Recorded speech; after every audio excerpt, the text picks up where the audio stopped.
Hi friends, இந்த வீடியோவில் நம்ம எதை பற்றி பார்க்க போகிறோம்னா ரெண்டு முக்கியமான விஷயத்தை பற்றி தாங்க டிஸ்கஸ் பண்ண போகிறோம். இந்த வீடியோ பிடிச்சிருந்தால் லைக் பண்ணுங்கள், கமெண்ட் பண்ணுங்கள், மறக்காமல் நம்ம சண்டைக்கோழி 2.0 சேனலை சப்ஸ்கிரைப் பண்ணி வச்சுக்கோங்க. வாங்க வீடியோக்குள்ளே போகலாம். இந்த வீடியோவை பார்க்கும்போதே உங்களுக்கு தெரிஞ்சிருக்கும் அந்த முதல் முக்கியமான விஷயம் என்னன்னுட்டு.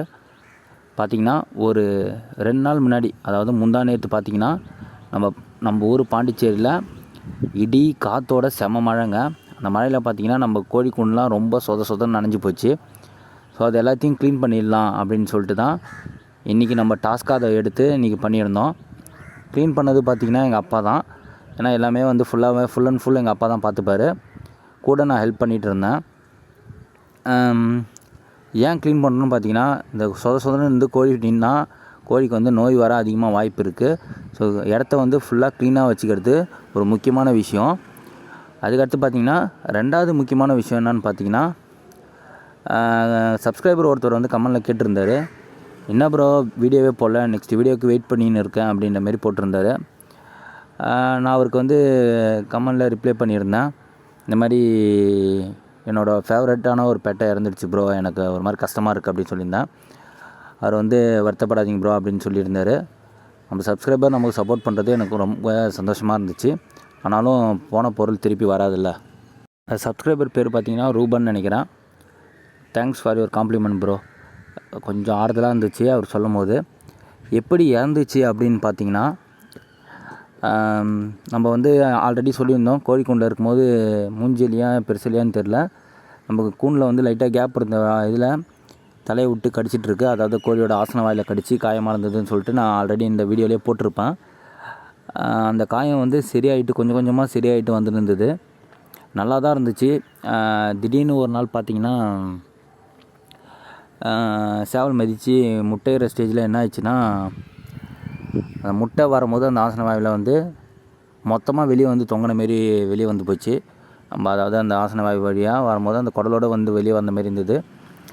அதாவது அந்த முட்டை வந்து வெளியே வரல, அந்த இதுமாரி ஒரு லேயர்லேயே அப்படியே முட்டையாக வீங்கின மாரி ஆகிடுச்சு. அது பார்த்தோன்னே எனக்கு ரொம்ப கஷ்டமாயிடுச்சு. என்னடா இது இந்தமாரி ஆகிடுச்சி அப்படின்ற மாரி ஆகிடுது. நம்ம தெரிஞ்ச ஒரு நண்பர்கிட்ட கேட்டிருந்தேன். அவர் வந்து என்ன சொன்னார்னா, அந்த முட்டையை எடுத்துருங்க, இல்லைனா வந்து சரியாகாது அப்படின்ற மாரி சொல்லியிருந்தாங்க. அது நாங்கள் எடுத்து விட்டோம். பார்த்திங்கன்னா அடுத்த நாள் காலையில் எழுந்திருக்கும் போது கோழி பார்த்திங்கன்னா இறந்து தான் இருந்துச்சு. கொஞ்சம் கஷ்டமாக தான் இருந்தது. ஏன் இது வந்து என்னோடய ஃபேவரட்டான பெட்டைன்னு நான் சொல்கிறேன்னா, நம்ம ஒருத்தவங்கக்கிட்ட வந்து ஒரு சேவல் பெட்டையும் வாங்கிட்டு வந்தோம். இந்த ஸ்டோரி என்னோடய அந்த கோழி வளர்ப்பு அந்த ஸ்டோரி வந்து வேணுன்னா சொல்லுங்கள், தனியாக ஒரு வீடியோவாக போடுறேன். நம்ம ஒருத்தவங்ககிட்ட இருந்து வாங்கிட்டு வந்து ஒரு அருமையான 2 பொருளை வாங்கிட்டு வந்து இறக்கணும், ஃபஸ்ட்டு பேட்ச். அதில் பார்த்திங்கன்னா எனக்கு முதல்ல வந்து முட்டை இட்டதுன்னு பார்த்திங்கன்னா, நம்ம ஃபஸ்ட் பேட்சில் பார்த்திங்கன்னா அவர் தான் வந்து இப்போ இறந்துட்டார். ஃபஸ்ட் பேட்ச் இட்டார். செகண்ட் பேட்ச் அவரோட முட்டையோட செகண்ட் பேட்ச் தான் எடுத்து நம்ம வந்து பேட்ச் 2 பண்ணோம்.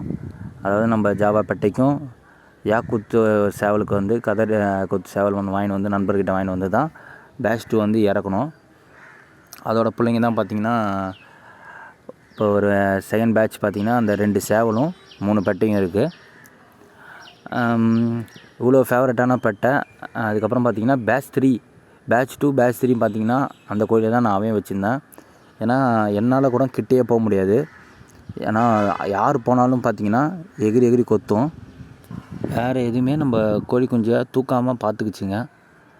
மோஸ்ட்லி வந்து அந்த குருகிரி இறக்கத்தை தவிர மீதி எதுவுமே வந்து நமக்கு வந்து எடால் பிடிச்சிது, காக்கா பிடிச்சிது, அதுமாதிரி கிரிப்பில் பிடிச்சிது, நாய் பிடிச்சிதுன்னு அப்படி சொல்ல முடியாது.